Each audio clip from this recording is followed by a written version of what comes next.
Pemirsa, telah terjadi ledakan di daerah Grobogan, Jawa Tengah. Akibat ledakan, satu bangunan rusak parah.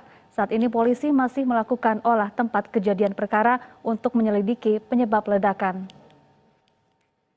Satu bangunan di lingkungan pondok pesantren di Kecamatan Kelampu, Grobogan rusak parah akibat ledakan yang terjadi sekitar pukul 14 waktu Indonesia Barat. Ada dua korban luka usai kaleng yang berisi belerang untuk mengusir kelelawar tiba-tiba meledak. Sementara itu dua korban dirujuk ke Rumah Sakit Umum Daerah Purwodadi.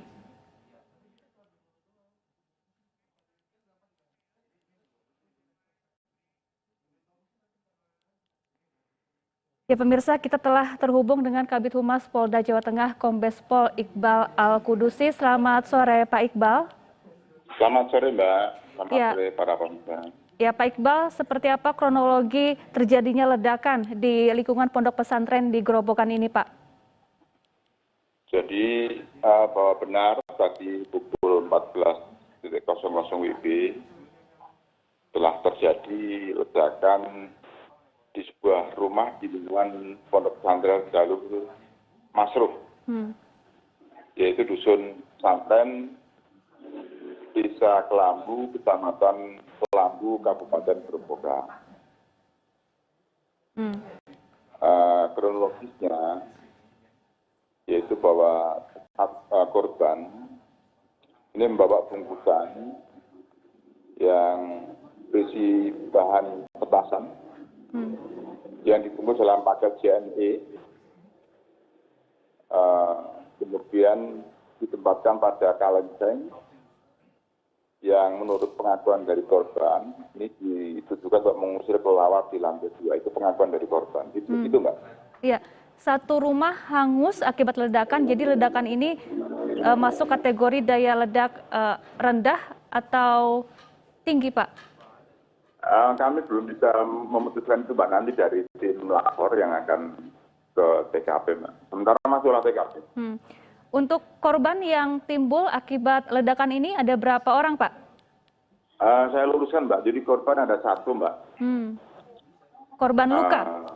Korban luka satu, yaitu nama Aska, umur 18 tahun, Islam pelajar, dan kebetulan yang bersangkutan beralamatkan di Dusun Pesantren Kelambu, Kecamatan Kelambu, Kabupaten Grobogan. Sementara masih dirujuk ke RSU Purwodadi, Mbak.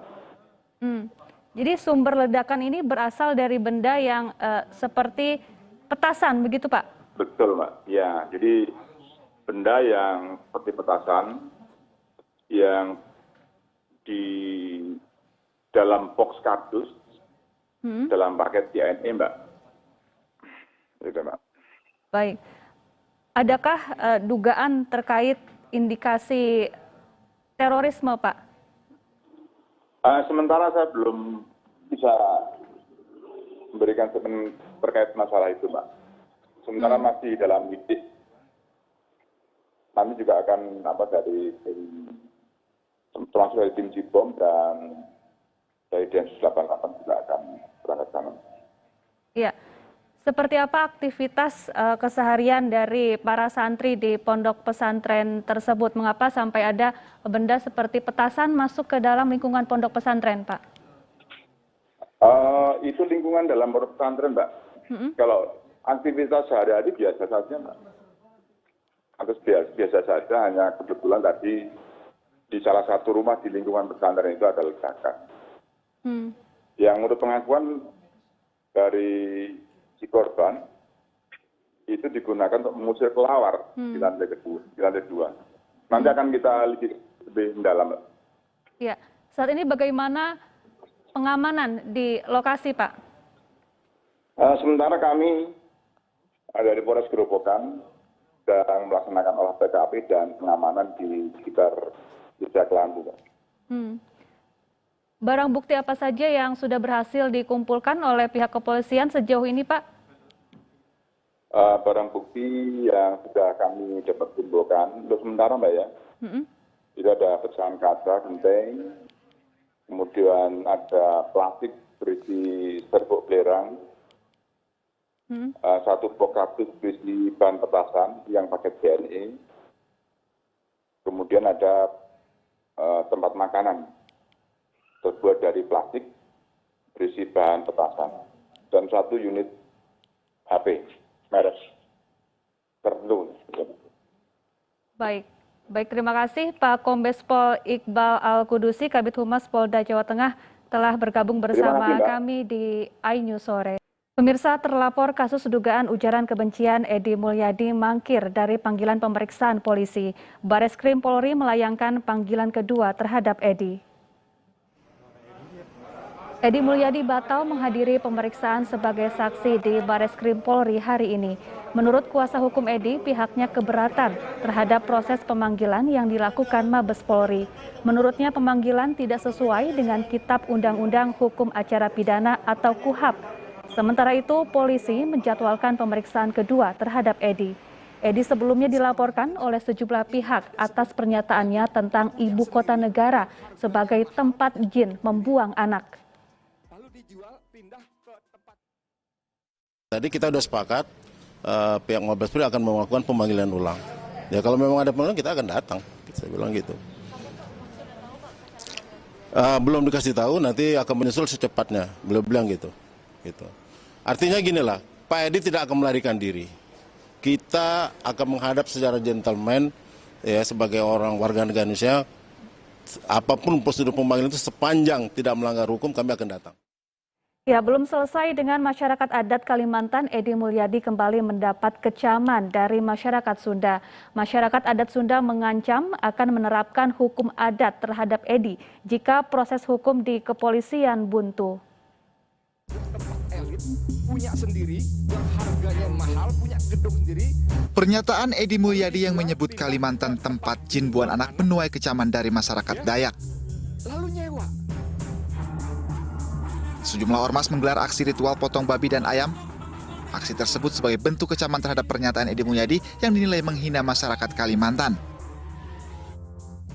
Terbaru, masyarakat Dayak yang tergabung dalam Aliansi Borneo mendatangi Komisi 3 DPR RI. Mereka meminta aparat terkait untuk memproses hukum Edy. Inilah keberadaan kami tidak bermain-main, tidak hanya sekedar gertak-gertak saja, tetapi kami sekarang ada di Jakarta. Ini adalah tindakan tegas yang kami lakukan. Selain masyarakat Dayak, Edy juga mendapat kecaman dari masyarakat Aliansi Sunda. Mereka murka atas perbuatan Edy Mulyadi yang menggunakan ikat Sunda berbicara menghina suku Dayak. Masyarakat adat Sunda menyiapkan hukum adat apabila proses hukum kepolisian buntu. Polisi hari ini menjadwalkan pemeriksaan Edy Mulyadi terkait kasus ini. Terlapor kasus dugaan ujaran kebencian Edy Mulyadi mangkir dari panggilan pemeriksaan polisi. Menurut kuasa hukum Edy, pihaknya keberatan terhadap proses pemanggilan yang tidak sesuai dengan Kitab Undang-Undang Acara Pidana atau KUHP. Polisi menjadwalkan pemeriksaan kedua terhadap Edy. Tim Liputan iNews melaporkan.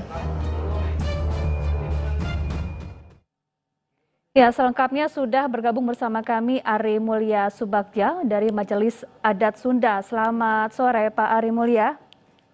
Selamat sore, Sampurasun. Assalamualaikum warahmatullahi wabarakatuh. Waalaikumsalam warahmatullahi wabarakatuh. Ya Pak Ari, bentuk hukum adat seperti apa yang nantinya akan dijalankan terhadap Edy Mulyadi? Ya, terima kasih Mbak Syafa. Jadi hukum adat ini bermacam-macam nanti yang akan kami berikan. Nanti kami akan berembuk, memang ada tempatnya, ada orang-orangnya yang merembukan hukum seperti apa untuk kualitas kesalahan yang seperti apa. Nah ini yang akan kita rundingkan nanti dengan para sepuh-sepuh yang ada di Majelis Adat Sunda. Dan selama ini kami sudah melakukan juga seperti saudara-saudara kami di Kalimantan melakukan ritual ya, dimana ritual ini untuk menjaga untuk tidak lebih terlalu jauh lah melakukan kesalahan-kesalahan dari saudara Edy sendiri gitu ya. Dan yang kedua kami sudah membentengi bahwa suku bangsa Sunda juga tidak akan terbawa terlalu jauh gitu. Seperti hari ini kan kita lihat bersama dengan penggunaan ikat kepala ya. Nah, mungkin tidak menutup kemungkinan nanti di kemudian hari berbagai atribut adat dan budaya kami dipakai hanya untuk melakukan hal-hal yang negatif yang intinya dari pemakaian atribut dan simbol itu adalah ada seperti itikat yang tidak baik, bagaimana memecah persatuan dan kesatuan daripada bangsa Indonesia ini. Ya. Nah, ini yang harus kita jaga bersama untuk tidak terjadi hal-hal seperti itu, saya kira itu. Ya, kapan hukum adat itu akan dijalankan? Apakah kalau memang seandainya proses hukum di kepolisian dirasa atau dinilai buntu begitu, Pak? Saya kira dari Majelis Adat Sunda juga sama seperti Pak Rahmat tadi ya, dari adat Dayak, bahwa hukum negara ya berjalan, nanti hukum adat juga ada lagi. Jadi tadi sama prinsipnya, bagaimana seseorang melakukan satu kesalahan. Nah, dengan hukum adat ini kesalahan itu menjadi selesai, tidak ada dendam. Jadi apa yang dilakukan oleh seseorang, ya dia harus bertanggung jawab. Dari mulai adat tadi sampai hukum agama dan hukum negara, kan kita menganut itu di Indonesia. Jadi hukum negara jalan, hukum adat juga kita akan terapkan. Iya. Sejauh ini apakah Edi Mulyadi sudah berkomunikasi secara langsung dengan pihak Anda dan menyampaikan permohonan maafnya? Sampai hari ini saya belum pernah ada komunikasi apapun dan saya belum pernah mendengar bahwa Saudara Edi merasa bersalah telah menggunakan ikat kepala dari bangsa Sunda. Itu tidak ada sampai hari ini. Jadi seolah-olah itu suatu hal yang biasa yang tidak ada artinya, saya kira itu. Ini yang harus mendapatkan pelajaran sehingga ada efek jerak kepada yang bersangkutan. Kalau seandainya Edi Mulyadi datang kepada Anda dan menyampaikan permohonan maaf, apakah hukum adat ini tetap akan dilanjutkan, Pak? Ya, saya kira tadi yang saya sebutkan bahwa sama saya kira dengan masyarakat di Kalimantan juga sama, adat-adat ini juga permohonan maaf diterima. Kalau belum juga dia minta maaf, saya kira sudah diterima. Tapi permasalahannya harus selesai gitu. Tidak boleh maaf yang terpaksa, tidak boleh maaf yang disuruh dulu baru melakukan, tapi atas dasar kesadaran dirinya. Saya bersalah melakukan tindakan ini, saya minta maaf. Nah, ditebusnya itu dengan hukum adat. Ya. Jadi macam-macam hukum adat, bisa hukuman sosial misalnya, nyapu tempat sampah juga bisa. Hukuman adat itu macam-macam. Oke. Edi Mulyadi juga menyampaikan bahwa ia siap untuk menjalankan hukum adat, asalkan keselamatannya terjamin. Bagaimana Pak tanggapan Anda? Ya, sama saya kira itu juga kami akan menjamin, kami akan berkoordinasi dengan aparat kepolisian ya, bagaimana melakukan prosesi hukum adat ini. Jadi tidak seenaknya kita menghukum orang, begitu. Karena kan ini warga negara juga dijamin hak dan hak kewajibannya dijamin oleh negara kan. Dan ini akan kami perlakukan juga kepada Saudara Edi walaupun dia sudah berbuat salah. Bukan berarti seseorang berbuat salah lalu kita perlakukan seenaknya, enggak juga, ya tidak beradab juga kan. Ya, dengan hukum pidana yang saat ini berlangsung di kepolisian dan jika seandainya nanti Edi Mulyadi terbukti bersalah kemudian menjalani hukuman, apakah ini dirasa kurang begitu sehingga tetap harus menjalankan hukum adat bagi Edi Mulyadi, Pak? Bukan kurang, Mbak. Jadi yang tadi saya bilang bahwa apa yang sudah dilakukan oleh Saudara Edi gitu ya, ini harus menjadi pelajaran untuk dirinya dan dia harus menebus dosa itu terhadap adat gitu. Bukan terhadap hukum negara. Hukum negara kalau bersalah digui, kan. Nah, untuk adat nanti ada hukum-hukumnya gitu ya. Yang tadi saya bilang bisa hukum sosial yang seperti apa, misalnya harus berbakti kepada masyarakat di mana, bisa saja. Jadi tergantung nanti semacam forumnya yang akan menentukan. Baik, terima kasih Pak Ari Mulya Subagja telah bergabung bersama kami di iNews Sore.